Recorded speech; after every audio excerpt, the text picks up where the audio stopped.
자, 오늘 말씀은 마태복음 6장 19절부터 24절 말씀 제가 읽겠습니다. 너희를 위하여 보물을 땅에 쌓아두지 말라. 거기는 좀과 등록이 해하며 도둑이 구멍을 뚫고 도둑질하느니라. 오직 너희를 위하여 보물을 하늘에 쌓아두라. 거기는 좀이나 동록이 해하지 못하며 도둑이 구멍을 뚫지도 못하고 도둑질도 못하느니라. 내 보물이 있는 그곳에는 내 마음도 있느니라. 눈은 몸의 등불이니 그러므로 내 눈이 성하면 온 몸이 밝을 것이요 눈이 나쁘면 온 몸이 어두울 것이니 그러므로 내게 있는 빛이 어두우면 그 어둠이 얼마나 더하겠느냐. 한 사람이 두 주인을 섬기지 못할 것이니 혹 이를 미워하고 저를 사랑하거나 혹 이를 중히 여기고 저를 경히 여김이라. 함께 읽을게요. 시작. 너희가 하나님과 재물을 겸하여 섬기지 못하느니라. 아멘. 네, 지금 산상본을 계속하고 있는데요. 오늘 마태복음 6장 끝부분에 와 있으니까 3분의 1을 지금 진도를 나가고 있는 중입니다. 많은 사람들이 산상본을 이 땅에서 축복을 받는 말씀이라고 하는데 산상보는 영생이냐 영원한 멸망이냐의 말씀이죠. 따라서 우리는 산상보를 대할 때 두렵고 떨림으로 보아야 합니다. 산상보의 이 구조를 보면 서로는 팔복이고 본론은 영생의 길을 가는 여러 가지 방법에 대해서 제시를 했고요. 결론에서는 제시된 길을 가면 영생이고 그렇지 않으면 멸망이라고 이 네 가지 비유를 들어서 너희가 선택하라고 말씀합니다. 그 네 가지 비유가 좁은 문이냐 넓은 문이냐, 그리고 분별해서 미혹을 당할 것이냐 아니면 당하지 않을 것이냐, 그리고 아름다운 열매를 맺을 것이냐 못된 열매를 맺을 것이냐, 그리고 반석 위에 집을 지을 것이냐 아니면 모래 위에 집을 지을 것이냐 택하라 라는 말씀입니다. 그리고 본론의 11가지 말씀을 이룰 수 있는 방법이 바로 팔복이에요. 그 11가지 중에 오늘은 하나님과 재물 중에 택하라는 말씀을 가지고 함께 나누어 보겠습니다. 자, 24절 말씀 같이 볼까요? 한번 24절 말씀만 같이 한번 크게 한번 읽어봅시다. 자, 시작. 한 사람이 두 주인을 섬기지 못할 것이니 혹 이를 미워하고 저를 사랑하거나 혹 이를 중히 여기고 저를 경히 여김이라. 너희가 하나님과 재물을 겸하여 섬기지 못하느니라. 아멘. 여기서 이 재물이라는 얘기 나오죠. 이 재물은 헬라어로 맘모나스예요. 이 맘모나스에서 나온 것이 맘몬. 이걸 이제 우리나라 말로 하면 돈 또는 부, 재산, 소유 이런 것들 말하죠. 그래서 이 믿는 사람이 이 돈의 힘과 마력에 빠져 있다면 그 사람은 아무리 교회 열심히 다녀도요, 자신이 믿는 신이 하나님이 아니라 뭐죠? 만몬 신이죠. 하나님과 재물은 절대로 겸하여 섬길 수 없습니다. 우리는 둘 중에 하나를 선택을 해야 합니다. 결단을 내려야 하는 거예요. 모든 신 중에 만몬신이 우리를 지옥으로 이끄는 가장 강력한 신이에요. 사람의 마음을 가장 강하게 유혹하는 것이 바로 만몬신이에요. 세상 사람뿐만 아니라 교인들에게도 이 만몬신은 가장 추앙을 받고 있습니다. 현대에는요, 만몬교회 목사와 교인이 매우 많아요. 오늘날 목사들과 교인들이 돈에 미쳤고 돈에 환장합니다. 만몬신이 얼마나 강력하면 성경에서도 하나님과 재물 중에 하나를 선택하라고 표현을 했을까요? 왜냐하면 그만큼 믿는 자들도요, 재물을 하나님과 동등한 위치에 놓고 그 정도로 가치를 두고 산다는 겁니다. 현재 한국교회의 주인이 하나님인지 정말 만몬인지 모를 정도로 돈에 미쳐 있는 거예요. 교회라는 것이 뭐죠? 하나님께서 세상 밖으로 부르신 거룩한 공동체잖아요. 즉 하나님 세상의 지배 원리는 만몬인데 이 에클레시아라는 이 교회는 어떤 거죠? 만몬의 지배 원리로부터 구별된 거룩한 공동체라는 거예요. 그러나 이 교회는 다시 그 세상의 부패와 타락으로 되돌아갔습니다. 교회는 세상적인 복을 받기 위한 모임으로 전락되었어요. 특히 우리나라도 그렇게 점점 변했고 지금 굉장히 많이 그 상태로 만몬신이 교회에 크게 자리 잡고 있습니다. 그러면 여러분은 어떤가요? 만몬에 끌려다니는 사람은요, 결코 하나님 나라가 주어지지 않습니다.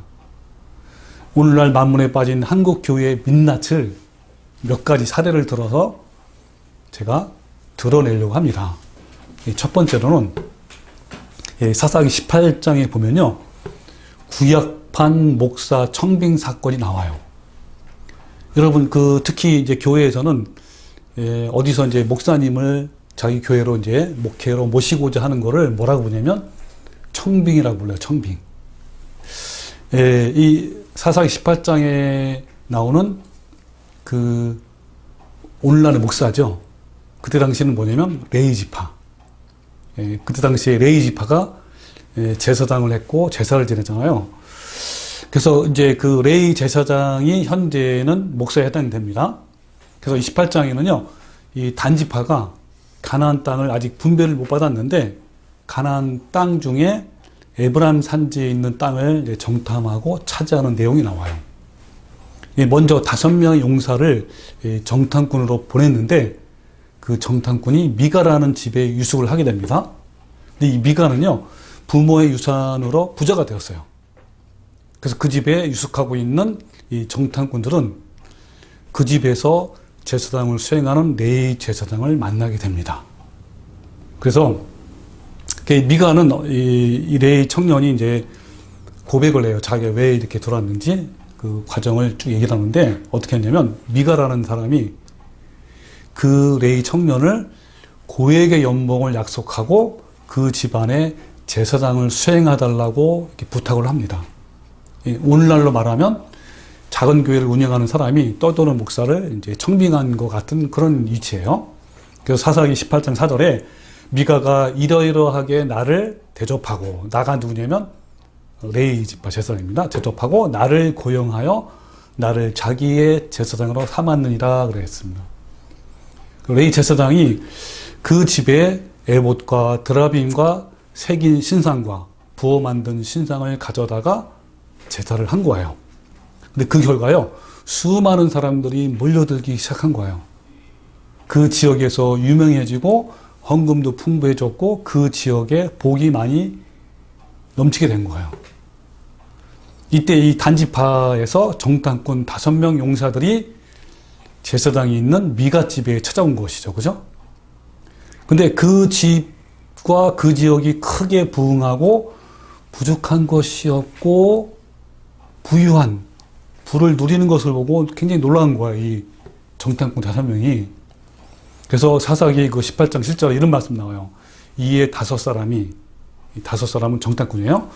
떠나 라이스에 이르러 거기에 있는 백성을 본즉 염려 없이 거주하며 평온하며 안전하니 그 땅에는 부족한 것이 없으며 부를 누리며 라는 말씀이 나와요. 그래서 이 정탐꾼들은 레위 제사장이 하나님께 능력을 받아서 이렇게 부흥한 것이라고 생각해서 이 레위 제사장만 청빙만 하면 우리가 누구예요? 단지파죠. 저렇게 부흥할 것이다 라고 생각한 거예요. 오늘날 시대에도 마찬가지예요. 수많은 신학생들이 외국으로 유학을 가서 박사학위를 받아옵니다. 그러니까 외국어로 공부를 한 것이 아니라 학위가 필요하니까 너도 나도 간 거예요. 그래야 큰 교회에서 청빙을 받습니다. 그래서 어느 박사 목사가 작은 교회를 부흥시켰다라는 그 소문만 나면요, 그 목사를 청빙하기 위해서 혈안이 된다고 합니다. 웬만한 좀 큰 교회들이. 그래서 특히 웬만한 교회 규모의 그런 교회가 더 부흥을 하기 위해서 능력이 있는 목사를 막 찾아다닌다고 해요. 이른바 지금 말한 구약판 레위 초빙 사건과 똑같은 이치죠. 그래서 이제 이 정탐꾼 5명이 돌아온 거예요. 단지파로 돌아와서 단지파 사람들에게 이런 사실을 다 보고해요. 그래서 이번에는요, 용사 600명을 무기로 무장하고 다시 미가가 사는 집으로 갑니다. 거기 가서 에봇과 드라빈과 색인 신상과 부어 만든 신상을 강탈을 해요. 그때 그 레이 제사장에게 그 단지파가 다음과 같이 여러 가지 조건을 제시합니다. 19절에 우리와 함께 가서 우리의 아버지와 제사장이 되라. 내가 한 사람의 집에 제사장이 되는 것과 이스라엘 한 지파 한 족속의 제사장이 되는 것 중에 어느 것이 더 낫겠느냐 하는지라. 그러니까 그 제사장이 마음에 기뻐하여 에봇과 드라빈과 색인 우상을 받아가지고 그 백성 가운데로 들어가니라. 어때요? 현대판 목사 초빙이잖아요. 그래서 현대판으로 해석을 하면 더 큰 교회에서 청빙 온 것이에요. 그리고 더 많은 연봉을 약속한 겁니다. 큰 교회의 장로들이 찾아와서 더 많은 연봉을 줄 테니 자기 교회에서 목회를 해달라고 하면요, 보통 이 목사들은, 이 청빙받은 목사들이죠, 목회하던 그 교회를 떠나면서 뭐라고 얘기하냐면 하나님이 나를 부르셔서 가야 한다고 말을 한다고 합니다. 이 떠나는 목사는 비장한 각오로 하나님의 사명이 그 교회에 있기 때문에 그 부르심에 가야 한다고 라고 하면서 실제로는 돈과 명예를 따라간다고. 사명이 부른 것이 아니라 돈이 부른 것이죠. 웬만한 교회 목사 연봉은요, 얼마인지 아세요? 몇십억에서 몇백억이에요. 자, 두 번째 사례로는요, 제가 그 10년 전의 일입니다. 어느 교회에서 어떤 지인으로부터 이제 들은 얘기예요. 깜짝 놀랐습니다. 그 지인이 뭐라고 하냐면, 자기네 교회에 돈잔치를 한다는 거예요. 자, 도대체 무슨 말이냐 물어보니까, 이 안수 집사, 권사, 장로의 직분을 주는데, 적게는 몇백만 원에서 많게는 몇천만 원까지 헌금을 내야 한다는 겁니다.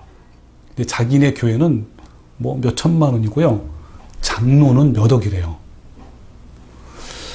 저도 깜짝 놀랐어요. 그거 듣고. 여러분 교회는 어떤지요? 다음은 그 아버지가 장로에 취임을 했는데 그 아들이 교회 행태에 호소하는 글을 제가 인터넷에서 발췌한 내용을 하나 소개하겠습니다. 교단은 장로교인데 아버지가 이번에 안수 집사님으로 취임합니다. 그런데 안수 집사님이 되려면 돈을 내야 한다는 사실을 알았습니다. 감사해서 몇십만 원을 하나님께 헌금하는 것은 이해를 하는데, 그러나 몇천만 원을 헌금한다는 것은 진짜 이해가 안 갑니다. 정말 돈이 없는 사람은 교회의 직분을 갖고 싶어도 못하겠네요. 뭔가 크게 잘못된 것 같습니다. 우리 교회만 그런 것인지요? 다른 교회도 그런가요? 헌금은 믿음과 화합하여 자원하는 마음으로 하는 것인데, 이것은 무슨 조폭 기관도 아니고 반강제적으로 하는 것이 아닙니까? 제 생각이 잘못된 건가요? 성경 어디에 돈 내고 직분을 사라고 쓰여 있습니까? 써 있으면 알려주셔서 저를 설득 좀 해주세요.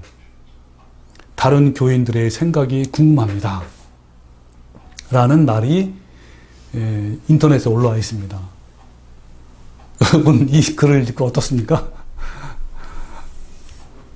저도요, 몇 년 전에 이제 개척교회에서 집사 장로 인직식에 참석을 한 적이 있어요. 근데 그 교회는 작은 교회예요. 개척교회니까. 그럼에도 불구하고요, 200만 원에서 300만 원 작정 헌금을 했다라는 말 듣고 매우 놀란 적이 있습니다. 여러분, 이런 부패함이요, 큰 교회에서부터 작은 교회까지 뿌리 깊게 자리 잡고 있습니다. 어떤 교회에서 직분을 주는데 집사는 얼마, 장소는 얼마, 권사는 얼마, 이렇게 금액을 정해놓고 먼저 대상자를 지명을 합니다. 해놓으면 돼요. 그 후에 이제 돈을 안 내면 임명을 안 한다고 하는 거예요. 한국 교회의 윤리와 도덕성은 이미 한계를 넘어선 지 오래예요.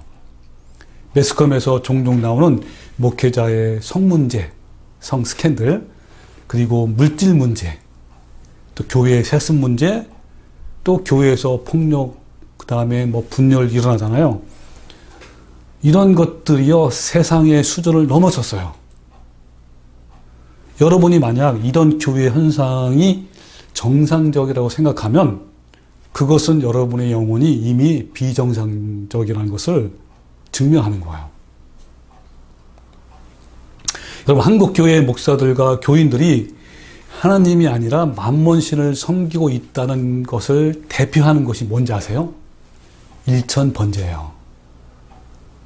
한국 교회가 얼마나 만몬주의에 빠져 있는지 그 사례가 많이 있지만 이제 마지막으로 가장 대표적인 일천번제의 실상을 제가 소개를 할 거예요. 자, 일천번제는요, 열왕기상 3장 4절에 나오는 이 말씀에서 나온 거예요. 이에 왕이 제사하러 기브온으로 가니 거기는 산당이 큽니다. 솔로몬이 그 제단에 일천번제를 드렸더니 기브온에서 밤에 하나님께서 솔로몬의 꿈에 나타나시니라. 하나님이 이르시되 내가 내게 무엇을 줄고 너는 구하라. 그랬더니 이 솔로몬이 다른 거 다 제쳐두고 지혜를 주십시오 라고 했단 말이에요. 그때 10절에 솔로몬이 이것을 구하며 그 말씀이 주의 마음에 든지라. 13절 내가 구하지 아니한 부귀와 영화도 내게 주노니 내 평생의 왕들 중에 너 같은 자가 없을 것이라 그랬습니다. 여기서 나온 것이 일천번제예요.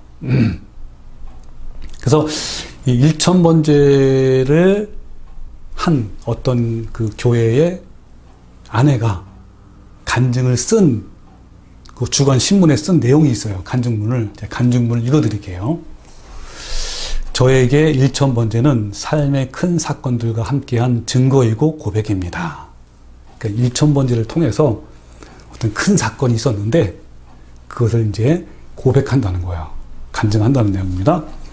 예, 아들을 출산한 다음 날 남편은 저 아이를 어떻게 키울까? 내 힘으로 잘 키울 수 있을까? 라는 생각이 들어서 일천번제를 시작했습니다. 그러니까 누가 먼저 했냐면 남편이 먼저 일천번제를 한 거예요. 하루하루 일천번제를 쌓아가는 남편의 기도 덕분에 저 또한 힘과 용기를 내어서 아이와 함께 새벽자단을 쌓아가고 있습니다. 그러니까 일천번제의 새벽재단을 쌓은 거예요.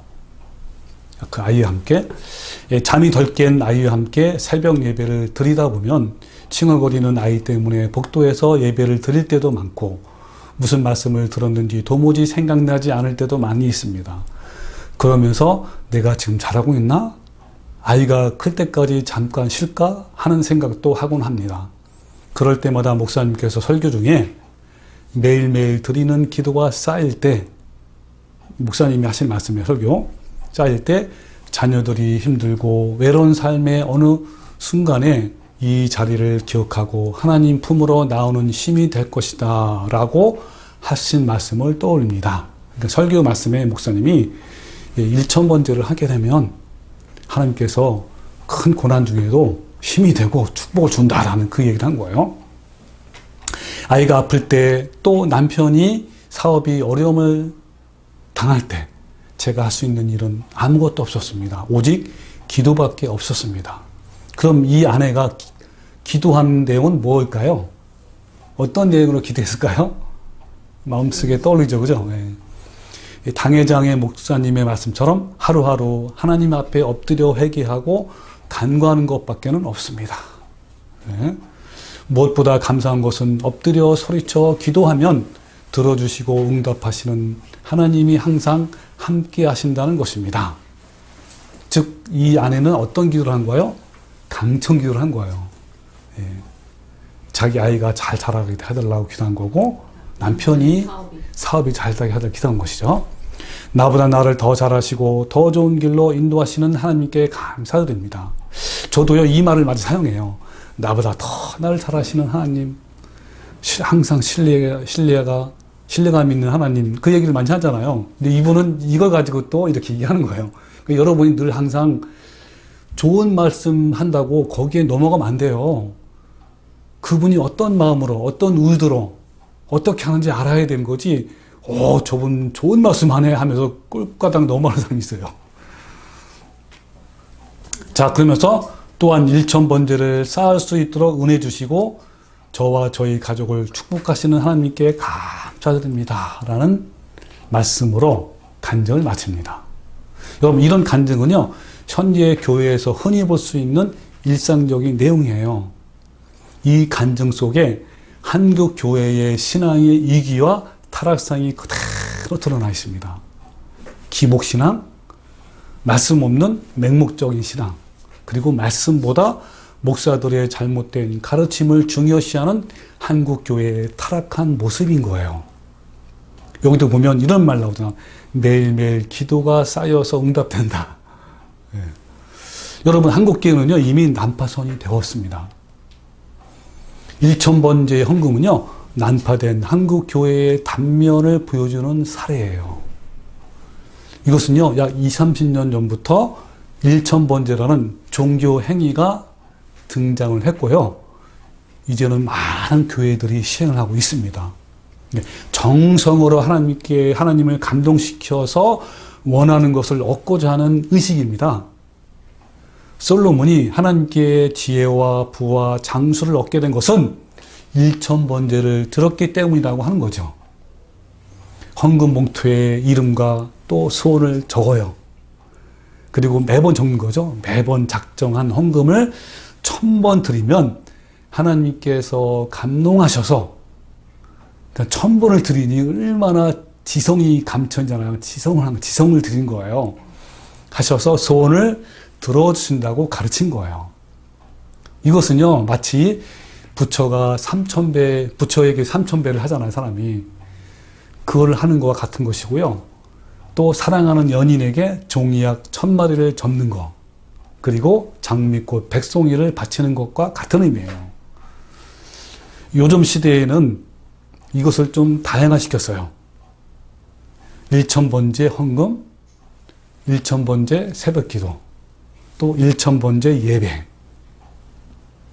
이런 걸로 바뀌었어요. 또 여러분, 제가 신사도 계통에 이제 교회 다녔는데 거기는 하루 24시간 예배, 360일 이런 것도 있어요. 다 같은 맥락입니다. 이런 종교 행위가 하나님을 감동시켜서 필요한 것을 얻어낼 수 있다고 착각하지만 하나님은요 결코 인간의 지극정성한 외적 종교 행위에 감탄하지 않으십니다. 아멘. 이것은요 미신이고요, 오히려 위험하고요, 신앙에 해가 되는 거예요. 그래서 여러분, 이사야서 1장에 제가 몇 번 읽어드렸던 내용인데 또 읽어드릴게요. 새 번역으로. 하나님의 한탄하는 말씀이 나와요. 무엇하러 나에게 이 많은 재물을 바치느냐? 나는 이제 순양의 번제물과 살찐 짐승의 기름기가 지겹대요. 나는 이제 수송아지와 어린 양과 순염소의 피도 싫다. 너희가 나의 앞에 보이러 오지만 누가 너희에게 그것을 요구했느냐? 나의 뜰만 밟을 뿐이다. 그러니까 내면의 변화가 없는 헌금이나 예배나 찬양이나 기도나 봉사는요 하나님이 역겨워하신다는 거예요. 다시는 헛된 재물을 가져오지 말아라. 다 쓸모없는 것들이다. 분양하는 것도 나에게는 역겹고 초하루와 안식일과 대회로 모이는 것도 참을 수 없으며 거룩한 집회를 열어놓고 못된 짓을 함께하는 것을 내가 더 이상 견딜 수 없다. 나는 정말로 너희의 초하루 행사와 정한 절기들이 싫다. 그것들은 오히려 나에게 짐이 될 뿐이다. 그것들을 짊어지기에는 내가 너무 지쳤다. 너희가 팔을 벌리고 기도한다 할지라도 나는 거들떠 보지도 않겠다. 너희가 아무리 많이 기도한다 하여도 나는 듣지 않겠다라고 말씀하고 있어요. 여러분, 이것은요 제가 아까 말씀드린 것처럼 몇 년 전에 제가 24시간 360일 예배가 유행하는 그러한 신사도 계통의 5년 동안 교회를 다닌 적이 있는데요. 그 교회에서도요, 24시간 그리고 360일 예배를 추구해요. 그렇게 합니다. 돌아가면서. 여러분, 예배는요, 삶의 밑줄을 그어야 한다는 그 말씀이 맞는 거예요. 근데요, 이런 예배를 하잖아요. 그분들이 삶에서 그 예배를 온전히 못 드리는 거예요. 너무너무 멀어요. 그렇다면 여러분, 일천번제의 의미가 뭘까요? 아까 일천번제는 아까 열왕기상 3장 4절에서 나오는 말씀이죠. 그러니까 솔로몬이 그 재단에 일천번제를 드렸더니 여기서 나온 거예요. 여러분, 둘 중에 하나 선택을 해서요. 일천번제인지 아니면 일천번제인지 뭐가 옳을까요? 여기서 일천번제라는 말이 뭐냐면 1000마리의 그 동물을 태워서 드리는 제사. 그러니까 일천번제고요. 그 다음에 일천번제는 뭐냐면 그 1000번, 여러분, 1번, 2번, 3번, 4번, 5번 제사. 그러니까 5번 제는 뭐요? 5번 제사. 그래서 10번, 100번, 1000번 제. 이런 뜻이에요. 그럼 뭐요? 1000번 제사. 그러니까 앞에 그 태워서 드리는 이 번자는 뭐냐면 제사는 태울 번자, 태울 번. 그리고 1000번, 5번, 10번, 100번 할 때 제는 뭐냐면, 그 번은 뭐냐면 순번, 순서 번. 한자로 그런 뜻이에요. 그래서 영어로는 뭐냐면 태워서 1000마리를 드리는 이 제사는 a thousand burnt offering. 번이죠, burnt. 그래서 그 다음에 또 1000번 제는 무슨 영어로 하면 thousand times offering. 여러분, 둘 중에 뭐가 맞죠? 첫 번째가 맞는 거죠? 그래서 NIV 성경도 뭐라 하냐면 a thousand burnt offering이라고 나왔고요. KJV 성경도 똑같아요. 그러니까 1000마리를 어떻게 한 거예요? 태워서 드리는 제사라는 이 태울 번자예요. 그리고 어가 여러분 그 영어 성경에 앞에다 어가 붙었어요. 이 말은 무슨 말이냐면 한 번에 제사를 1000마리를 드린 거예요. 한 번에? 예, 1000마리를 한꺼번에. 여러분, 이거 똑같은 말씀이 역대하 1장 6절에 나와요. 여러분, 열왕기 상하에 나오는 말씀이 역대 상하에 나오잖아요. 1장 6절인데, 역대하 여호와 앞 곧 회막 앞에 있는 놋 제단에 솔로몬이 이르러 그 위에 1000마리 희생으로 번제를 드렸더라. 같은 말이에요. 그러니까 1000마리의 동물을 번제로 드린 거 한꺼번에. 여러분, 명백하잖아, 그죠? 이거를 정말 모른다는 것은요, 만약에 어느 교회 목사가 이거를 모른다는 것은 둘 중에 하나예요.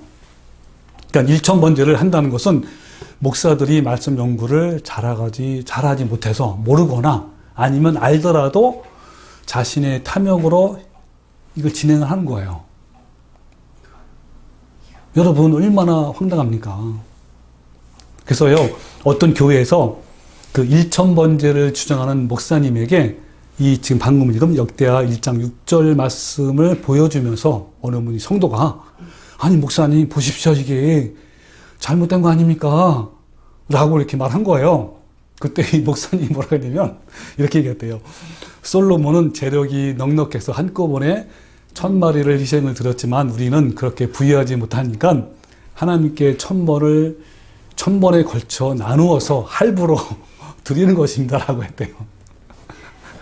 여러분, 이것은요, 명백하게 종교를 빙자해서 미혹하고요, 금품을 갈취하는 종교적 사기예요. 사기꾼 목사예요. 이것은. 여러분요, 어떤 책이냐면, 하늘을 감동시킨 1000번제 예배자라는 책이 있어요. 지금도 여러분 팔립니다. 누가 이 책을 썼는지 아세요? 그 3.1교회 옛날 전병 목사예요. 이 목사는 성추행 사건으로 쫓겨나잖아요. 자, 이 책에 어떤 내용이냐면 이런 내용이 있어요. 솔로몬은 자기가 가지고 있는 것 중 최상의 것을 골라 하나님께 드리는 삶을 살았다. 이런 일천번제가 하나님을 감동시켜 솔로몬은 하나님의 지혜를 받는 복을 누렸다. 이렇게 써온 거예요. 그러니까 지성을 했다는 거예요, 지성. 여러분요, 지성이면 감천은요, 지성이면 뭐라고요? 그렇죠. 감천은요, 신앙이 아니라 무속이에요. 여러분, 하나님을 믿는 신앙에는요, 지성주의가 없어요. 이게 아닌 거예요. 여러분, 희생제물 1,000마리는 우리에게는 상상하기도 어려운 어마어마한 제물이잖아요. 근데 이때 당시에 이스라엘은 강대국이에요. 이스라엘 왕의 재산의 규모가 어느 정도인지 안다면 이 1,000마리는 아무것도 아닌 거예요. 고작 이 정도예요. 자, 그래서 그것이 열왕기상 4장 22절부터 이 말씀 나와요. 어떤 말씀이냐면 솔로몬의 하루의 음식은 하면서 나와요. 가는 밀가루가 30고루요. 한 고루가 얼만큼이냐면 230리터인데, 그러면 대용량 그 봉투 있죠? 종량제 봉투. 그가 100리터예요. 근데 여기는 한 고루가 230리터니까 두 봉지 더 넘는 거예요. 그럼 가는 밀가루가 30고루니까 60개 이상이 되는 거예요. 그리고 굵은 밀가루가 60고루. 와, 120개 봉투가 되는 거예요, 이상. 그리고 살찐 소가 10마리요, 초장의 소가 20마리요, 양이 100마리이며 그 외에 숫사슴과 노로와 암사슴과 살찐 새들이더라. 하루의 음식이. 뭐 솔로몬이 혼자 먹지 않겠죠. 그 가족이 함께 먹는 거겠죠. 여러분, 소 30마리와 양 100마리가 하루의 소비량이에요. 그러므로 10마리, 1000마리죠. 1000마리를 드렸잖아요. 이것은 열흘치의 정도밖에 안 되는 거예요. 이걸 현재 우리를 표현하면요. 어떤 거냐면, 한 달에 식비가 100만 원 쓰는 가정을 기준으로 하면 약 30만 원 정도에 해당되는 금액이에요. 여러분, 어때요? 지성입니까? 이 정도가? 별거 아닌 거죠. 그죠? 네. 이걸 가지고 지성을 들었다 할 수 있겠습니까? 아닌 거예요. 여러분, 그리고 하나님은요, 인간의 지성에 감동되지 않으시는 분입니다. 그 이유는요, 모든 것이 다 하나님 것이에요. 내 것이 아니에요. 하나님 것을 내가 드리는 거예요. 그 역대상 29장 14절에요. 모든 것을 주께서 주셨으며 우리가 주의 손에서 받은 것을 주께 바쳤을 뿐입니다. 주 앞에서 우리는 우리의 모든 조상처럼 나그네와 임시 거주민에 불과하며 우리가 세상에 사는 날이 마치 그림자 같아서 의지할 것이 없습니다. 다 주의 손에서 받은 것이니 모두 다 주의 것입니다. 내가 배고프다고 한들 너희에게 달라고 하겠느냐? 온 누리와 거기에 가득한 것이 모두 나의 것이 아니더냐?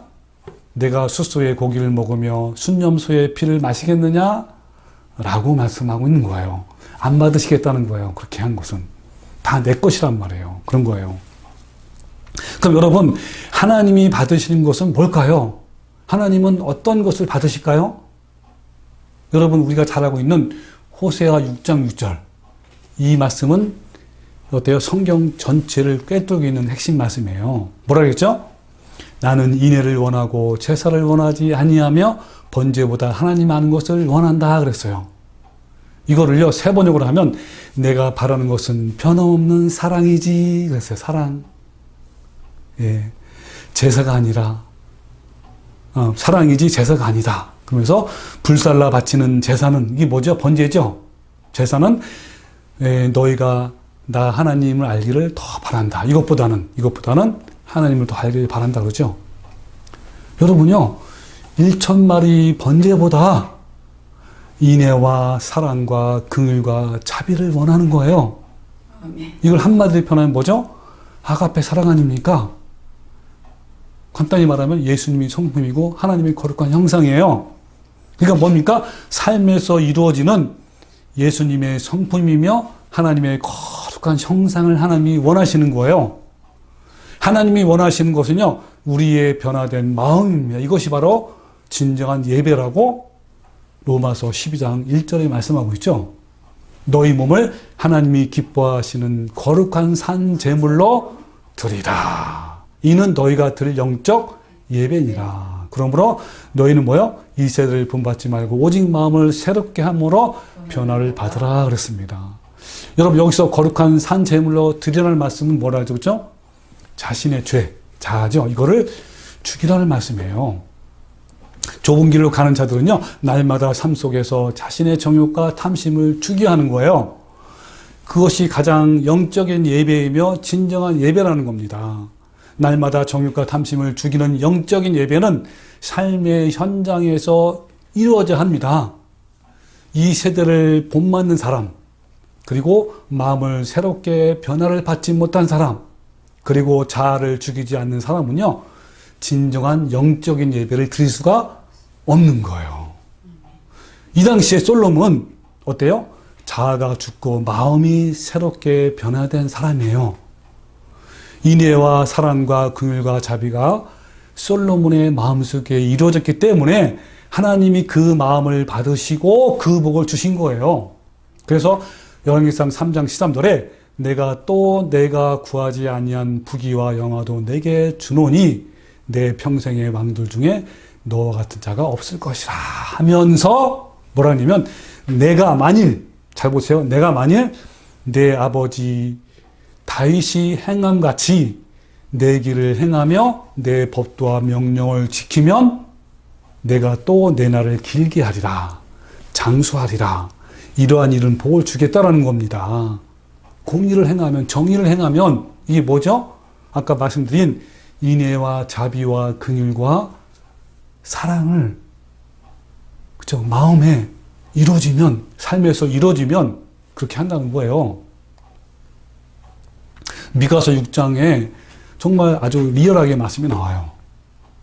자, 6장 6절에 자, 세 번역으로 제가 읽어드릴게요. 내가 주님 앞에 나아갈 때에 높으신 하나님께 예배 드릴 때에 무엇을 가지고 합니까? 라는 얘기가 나와요.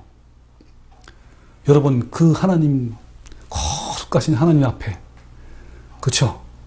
위엄과 존귀와 영광 가운데 계신 그 하나님께 나아갈 때 우리가 무엇을 가지고 합니까? 라고 한 겁니다. 그러면서 번제물로 바칠 1년 된 송아지를 가지고 가면 됩니까? 수천 마리의 양이나 수만의 강줄기를 채울 올리브 기름을 드리면 주께서 기뻐하시겠습니까? 내 허물을 벗겨 주시기를 빌면서 내 맏아들이라도 주님께 바쳐야 합니까? 내가 지은 죄를 용서하여 주시기를 빌면서 이 몸의 열매를 주님께 바쳐야 합니까? 이렇게 한 거예요. 그때 뭐라고 대답하냐면 너 사람아, 무엇이 착한 일인지를 주께서 이미 말씀하셨다. 주께서 너에게 요구하시는 것이 무엇인지도 이미 말씀하셨다. 하면서 오로지 공의를 실천하며 인자를 사랑하며 겸손히 내 하나님과 함께 행하는 것이 아니냐라고 말씀합니다. 똑같은 말씀이죠? 인자와 사랑과 긍휼과 자비의 마음을 가지고 가라는 거죠. 그런 사람이 하나님께 나아갈 때 그 사람을 받는다는 거예요. 아벨도 마찬가지입니다. 아벨도 뭐라 하겠습니까? 그 성경에 보면 아벨과 그 제물을 받았다 그랬어요. 제일 먼저 뭘 받았어요? 아벨의 마음을 받은 거예요. 그러니까 그 마음이 인애와 사랑과 자비와 긍휼이 있으니까 그가 드린 그 제물을 하나님이 받으신 겁니다. 여러분, 신앙은 거래가 아니에요. 지성으로 하나님을 감동시켜 원하는 것을 얻어내려는 것은요, 신앙이 아니라 거래예요. 그것은 천박한 상술에 불과합니다. 얄팍한 상술이에요. 솔로몬이 1000번째로 지혜와 부와 장수를 얻었다고 말하는 것은 하나님을 모독하는 행위입니다. 그것은 구약의 번제를 정하수나 제사상의 제물로 격화시키는 것과 같은 거예요. 이 번제물의 희생분은요, 지성이 아니라 바로 예수님인 거예요. 구약의 희생제물과 모든 제사는 예수님을 예표하는 그림자에 불과합니다. 그래서 히브리서에 보면 이런 말씀 나와요. 첫 번째 것은 제거하시고 둘째 것을 세우셨다라는 말씀이 나와요. 이 첫 번째가 뭐죠? 번제, 제물, 동물을 드리는 희생제물 아닙니까? 그리고 둘째 것은 뭡니까? 동물의 희생이 아니라 누구 희생이에요? 예수님의 희생으로 시작된 구원을 말하는 거예요. 그런데 1000번제를 다시 하자고 하는 것은 십자가의 속죄의 희생을 부정하고 다시 구약의 번제로 돌아간다는 것과 같은 거예요. 성경 어디에도 선을 이루기 위해서 드리는 제사는 없습니다. 모든 제사는 다 예수님으로 성취되었어요. 그럼에도 불구하고 1000번제를 드리면 하나님이 감동하셔서 소원을 들어주신다고 가르치는 것은요, 그것은 그 출처가 바로 거짓 아비에서 나온 거예요. 그것은 무속이며 거짓된 선생들이 성도들을 꿰어서 속이는 것이고요, 돈을 가치하는 것이며 영혼을 누락질하는 가증한 행위입니다. 근데 얼마나 많은 교회가 이렇게 하는지요. 결코 하나님은 이런 무속적 행위에 감동하지 않습니다. 이와 같은 거짓된 무속 행위로 교인들의 주머니를 턴다면 그것을 턴 자나 또 털린 자나 둘 다 하나님의 진노를 피할 수가 없는 거예요. 그래서 1000번제를 통해서 한국 교회의 무지한 단면, 또 한국 교회의 타락한 면을 볼 수가 있어요. 첫 번째는요, 목회자들의 욕심, 탐심, 탐욕, 사욕, 이것의 첫 번째가 드러나는 거예요. 목사가 1000번제 헌금을 잘 몰랐거나 알았다 할지라도요, 이것을 하는 이유는요, 단 한 가지예요. 금전적인 매력 때문이에요. 그래서 목사들 사이에는요, 1000번제만 잘 가르쳐 놓으면 3년간 놀고 먹을 수 있다는 농담까지 서로 한대요. 그 헌금 제도를 통해서 많은 수입을 얻을 수 있고, 또 한 가지는 교인들을요, 다른 교회로 못 가게, 또 세상으로 나가지 못하게 교회 중심으로 묶어둘 수 있기 때문에 그렇게 한대요. 대개 헌금 봉투에 넣어서 바치는 헌금은요, 동전을 넣을 수 없잖아요. 그래서 적게는 1000원, 많게는 10,000원짜리를 넣잖아요. 그죠? 만약에 1000원으로 1000번이면요, 100만원이에요. 10,000원을 1000번 하면 얼마인지 아세요? 1000만원이에요. 그러니까 1000번제를 드리는 사람이 만약에 10명이냐, 아니면 100명이냐에 따라서 적게는 1000만원, 많게는 수십억이에요. 얼마나 크니까 이거. 어마어마한 거죠. 여러분요, 하나님을 두려워하지 않는 목사들과 부흥사들이 재물에 대한 욕심을 끊고 회개하지 않는 한 교인들의 믿음을 타락시키고 종교를 이용해서 금품을 갈취하는 1000번제 헌금이 사라지기 어려워요. 자, 두 번째는요, 무속적 신앙의 교인들 역시 공범자예요. 1000번제를 하는 교인들이 1000번을 채워가는 과정 속에서 묘한 매력을 느낀대요. 여러분 한번 실제로 한다고 생각해 보세요. 1000일 동안 1000번제의 새벽 기도를 한다고 해보세요. 또 1000번제 1000일 동안 헌금이나 또는 새벽 기도 한다고 생각해 보세요.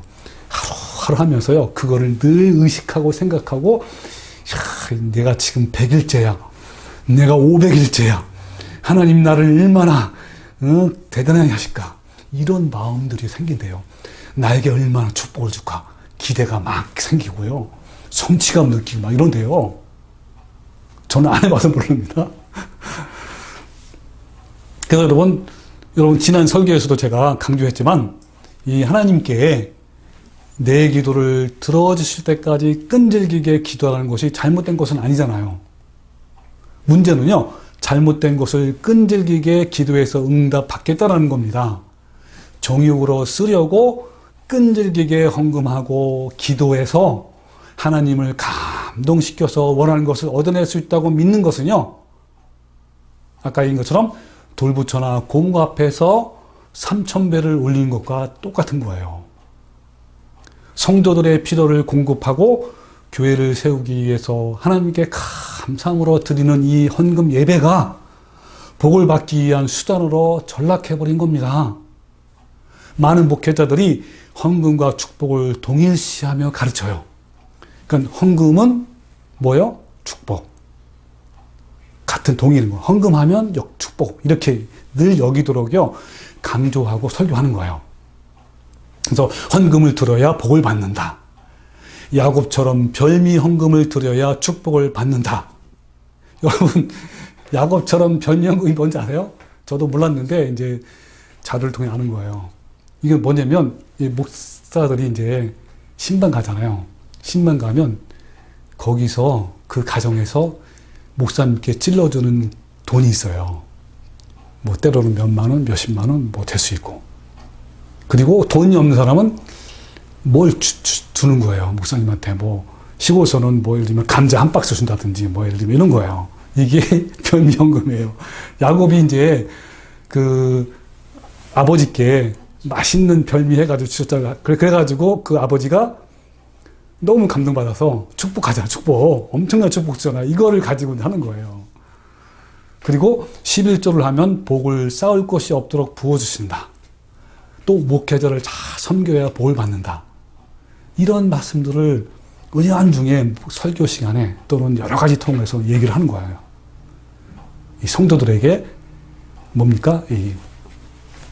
못이 박히도록. 그걸 뭐라고 그러죠? 세뇌당하도록 하는 거예요. 여러분, 일천번제도요, 이런 연장선상에 있는 게 똑같은 거예요. 기복신앙은요, 내가 뭔가를 했기 때문에 받는다는 인과응보의 사상을 기초로 한 거예요. 복을 받으려면 이렇게 하라. 화를 물리치려면 이렇게 하라. 액땜을 하려면 이렇게 하라. 어디서 많이 들은 거죠? 기복신앙은요, 미신이고요, 무속신앙이고, 샤머니즘이고, 불기적인 거예요. 복이라는 것이 뭡니까?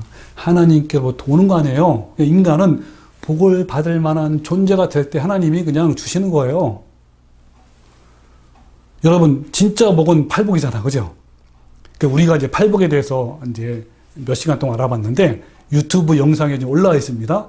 여러분, 진짜 복이 무엇인지 한번 팔복의 영상을 꼭 보시기 바랍니다.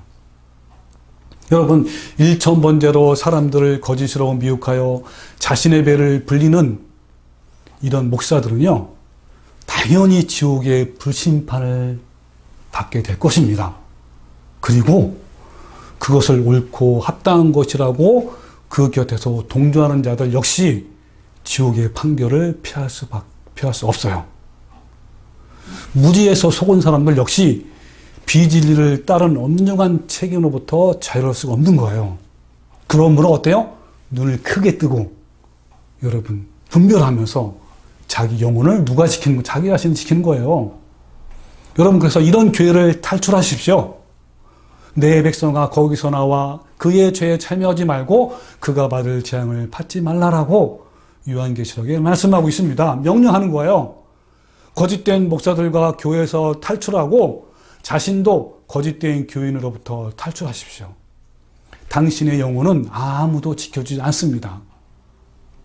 여러분, 우리가 강력한 만문으로부터 유혹을 당하지 않고 자유함을 얻으려면요, 현재 있는 것에 족한 줄로 알아야 합니다. 현재 자신이 처해진 상황에 맞게 감사함으로 살아가면 되는 거예요.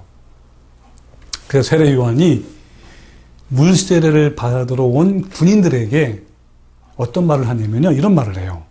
누가복음 3장 14절, 군인들도 물어 이르되 우리는 무엇을 하리까 하매 이르되 사람에게서 강탈하지 말라.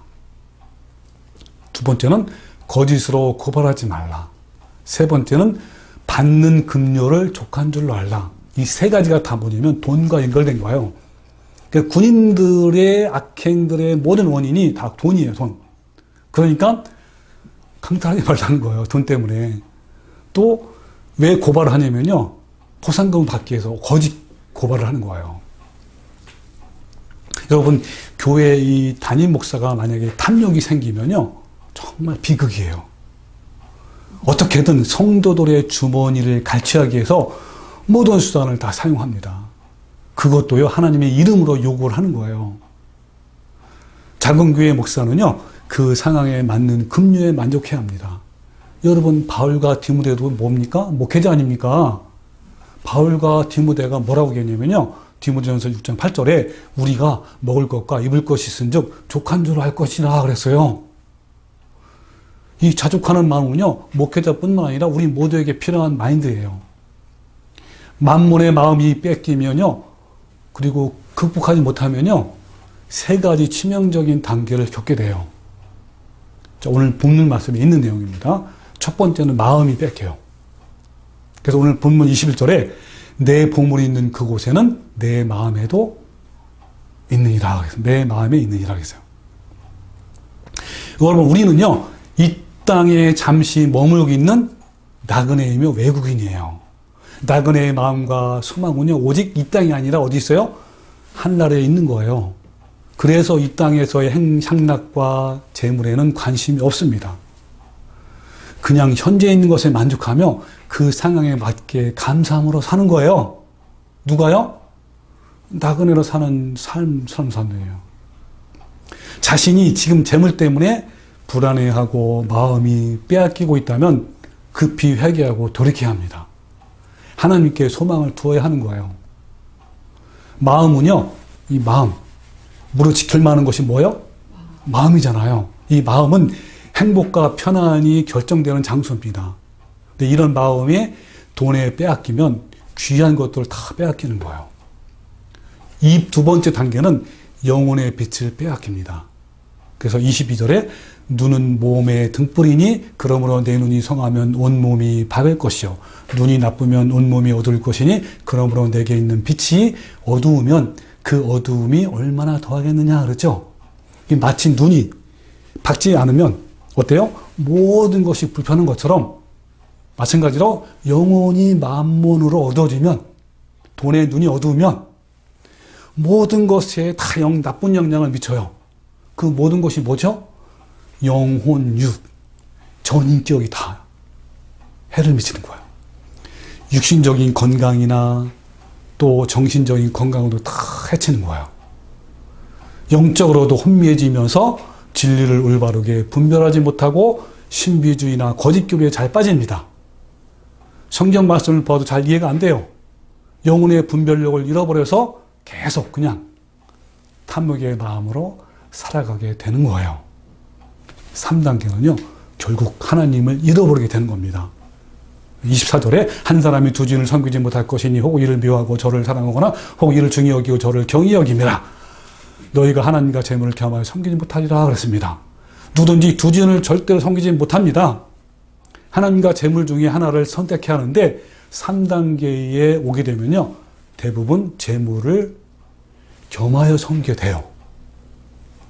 교회는 열심히 나가지만 재물을 겸하여 섬기기 때문에 하나님의 백성이 절대로 될 수 없다는 거예요. 여러분, 많은 목사들이요, 부자가 되어도 얼마든지 하나님을 섬길 수 있다고 설교를 해요. 저도 그런 설교를 많이 들었습니다.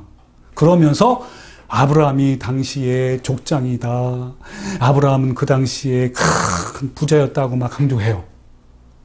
그리고 초대교회 당시에도 명성이 있고 부유한 사람들 중에도 믿는 사람이 많이 있다, 이런 것들을 집중적으로 드러내면서 강조하고 설교하는 거예요.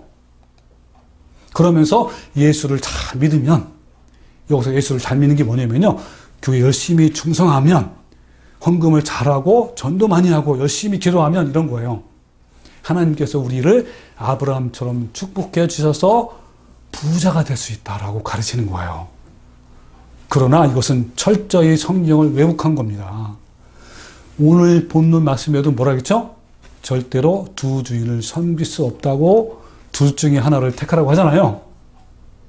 재물을 겸하여 섬긴다는 말은 교회 열심히 다니면서 부유해지려는 마음과 부를 추구하는 삶을 산다는 것을 말합니다. 누가복음 18장에 나오는 부자 청년을 한번 보십시오.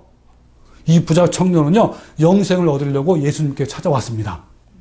뭐라 하냐면 18절, 어떤 관리가 물어 이르되 선한 선생님이여 내가 무엇을 하여 영생을 얻으리까? 예수께서 이르시되 내가 어찌하여 나를 선하다 일컫느냐?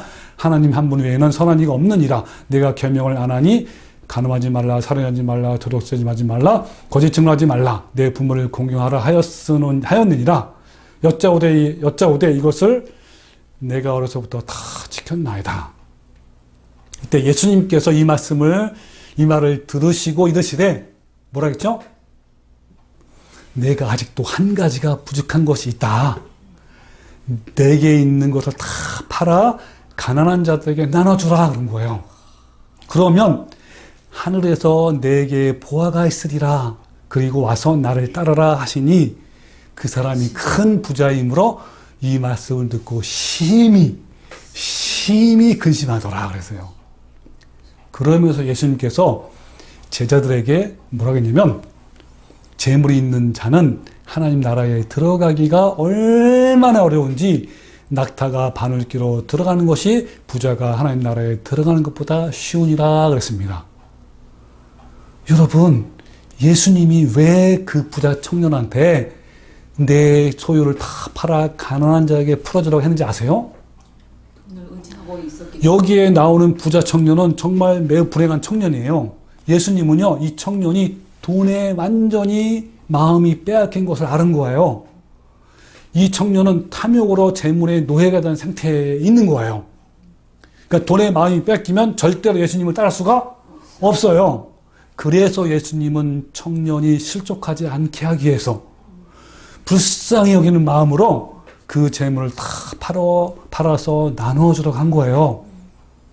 만약에 그렇지 않고 예수님을 따라가면요, 다시 어디로 돌아가요?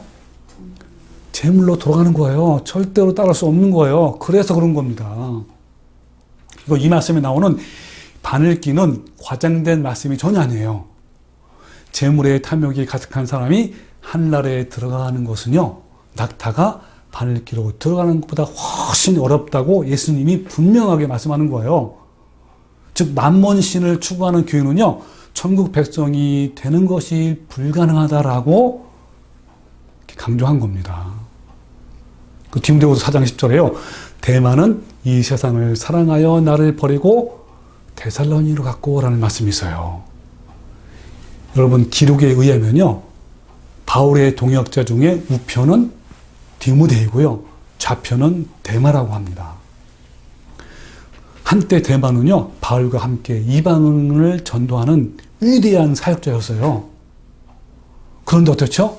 데마는 재물의 탐욕에 눈이 멀어서 이 땅에서 예수님 때문에 받는 고난과 그 후에 받는 영광의 하늘의 영광을 버리고 세상을 간 거예요. 여러분, 이만큼 세상의 쾌락과 달콤함은요, 하나님을 배반하고 떠나게 하는 강력한 힘이 있어요. 자신이 아무리 현재 교회의 높은 직분을 갖고 있고 열심히 교회에 다닌다고 하더라도요, 재물을 겸하여 섬기면 결단코 하나님 나라에 합당한 자가 아닌 겁니다. 그래서 디모데전서 6장 6절에 사도 바울이 디모데한테 아주 강력하게 얘기한 거예요.